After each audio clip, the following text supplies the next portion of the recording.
Raven, who goes by he, they. They're calling from Central America.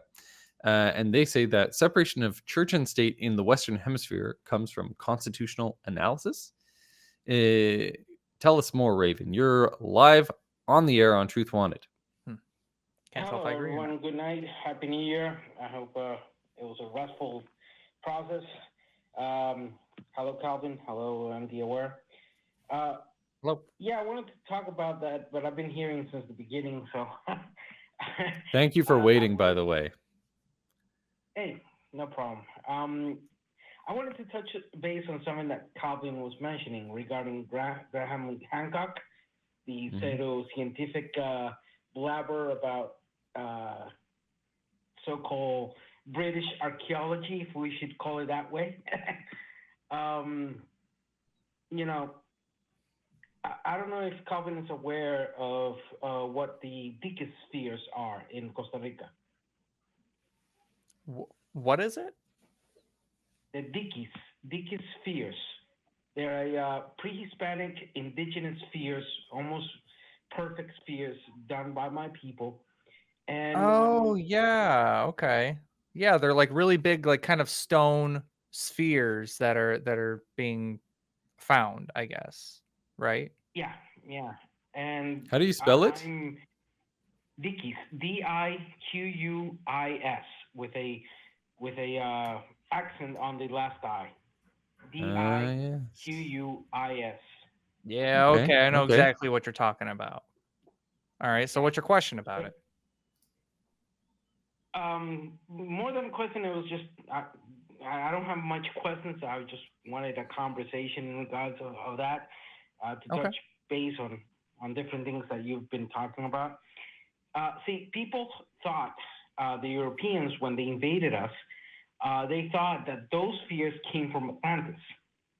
Hancock was here once trying to prove that point, and I met him. And when I met him, the first thing I told him is, listen, you're a British dude. You ain't got no right to come to our lands and try to manifest your ideology based on your twisted beliefs. And he looked at me and says, well, can you counter-argument me? And I said, gladly, I will destroy everything that you believe in just one simple word. Get the hell back to England. That's a big word. What's the equivalent of a run-on sentence in word form?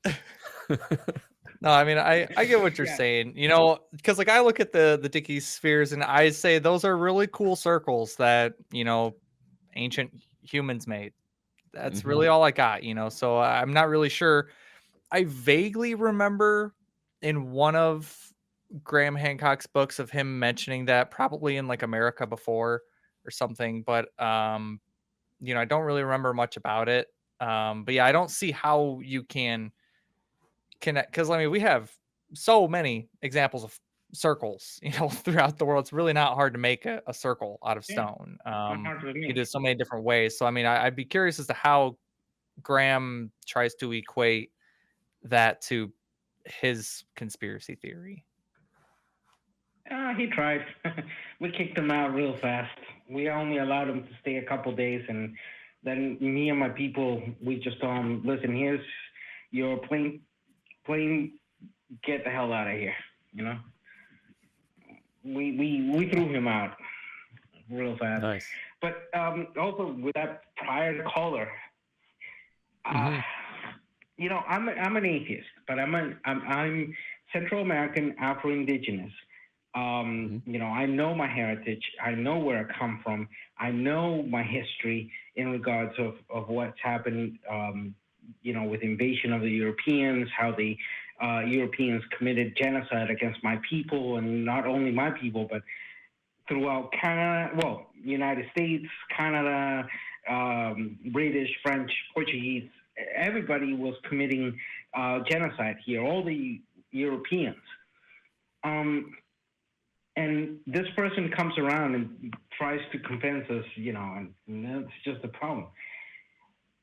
If I were forced to believe in a God, I would rather 100% believe in the God of my people, Sivu, than a god of an invader, of a genocider, such as the Christian or the Muslim or the Jewish gods, because all the Abrahamic religions came here and they were used as weapons of mass destruction.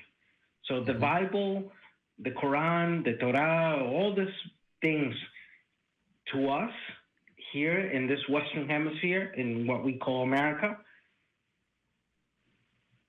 they don't signify anything. And our heritage makes us realize that Christianity is a religion and a faith of genocide. So is the Muslims, so are the Jews, and so are many other religions out there. Yeah, it's I don't know what interesting you guys because think. I think in the US particularly, they've done a really good job of sort of whitewashing Christianity's history. Uh, pun not intended, but I'll take it, I guess. But you know what I mean? Like they sort of have somehow equated Christianity with like perfection and virtue and like all of these good things. When like, you know, the checkered history of things done in the name of Christianity, I mean, we point it out on the show all the time. And you're pointing out, you know, an aspect that we don't usually talk about. And I think what you're talking about is probably, you know, the genocide that the native people of the Americas experienced was more driven by political reasons than religious reasons. But like you said, they used the religion as a tool of oppression. And you know, it wasn't just Christianity, although it was mostly Christianity, I think. You know, what's interesting in this sense, and here's the point I wanted to make on all this. Have you ever thought that just when you are speaking English, you are holding, or many of your people are holding to a specific worldview? But for example, us, I had to learn English to communicate to you guys. I had to learn French and Portuguese to be able to communicate to Brazil and to Canadians in great deal. I had to learn, I speak Spanish, and I had to learn at least 2 languages of my people, the Biribiri and the Huetar, to be able to communicate when I go there and speak to them in our language. So when I start seeing this worldview from just the perspective of the Anglo-speaking, it's in my perspective that it's extremely skewed from the concept of identity, from the concept of ethno background, from the concept of even history. It seems like the United States is fascinated on prefabricating like an IKEA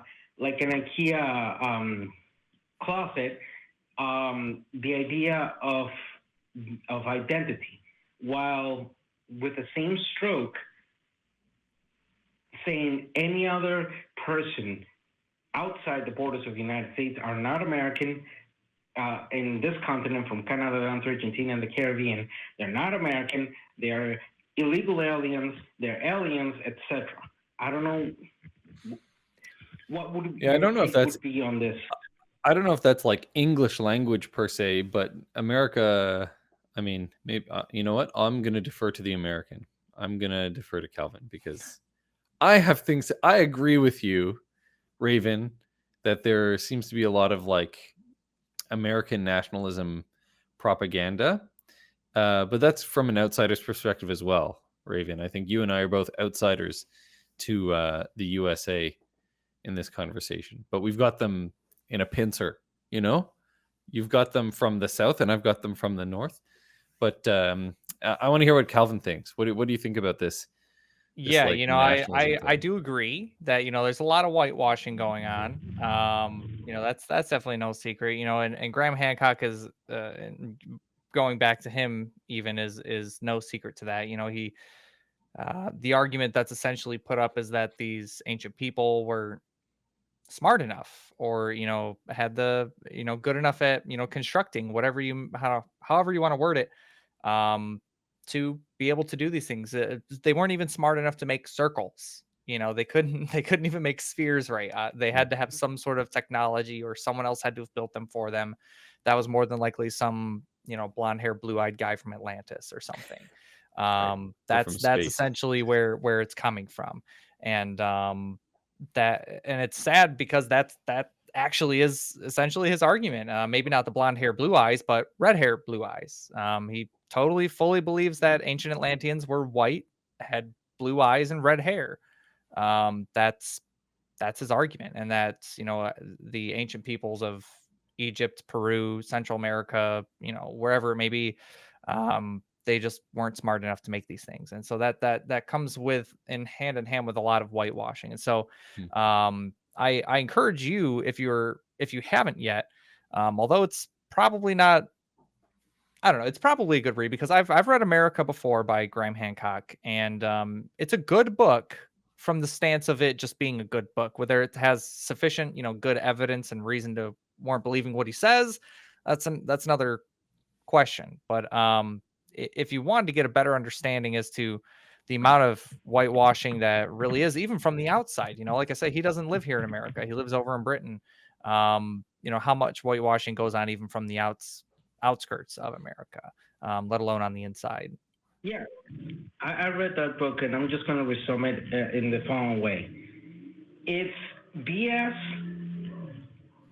wrapped around stupidity, wrapped around white nationalism, European centralism, wrapped around bullshit, wrapped around more BS, wrapped around more stupidity. The whole book is a mess. Yeah, I need to read this book. He doesn't even understand. He doesn't even explain when the term America was first utilized. He doesn't even describe it anywhere in the book. He doesn't even mention Walter Mueller's map. What was it, about 12, 14 years after the arrival of the genocide of Columbus here? That's when the first map said, okay, this new location, well, it was in India. Columbus got it wrong. It's a new thing. Maybe that's Atlantis. No, well, we're going to call it America right now, because it was America Vespucci, supposedly, who found that out. He doesn't even mention that. He doesn't even understand what America stands for after the era of independence, especially on the first initial era of independence, starting with the United States, going down with Haiti, Mexico, 5 countries in Central America, 8, 9 countries in South America, then, you know, Jamaican, etc. The book is a mess. I mean, it isn't good. In every sense of the word, it isn't good. Well, you know, Raven, I think I haven't read it. Calvin seems entertained by your opinion. But hey, you know, I'm gonna let you go. I really appreciate your call, Raven, and feel free to call us again.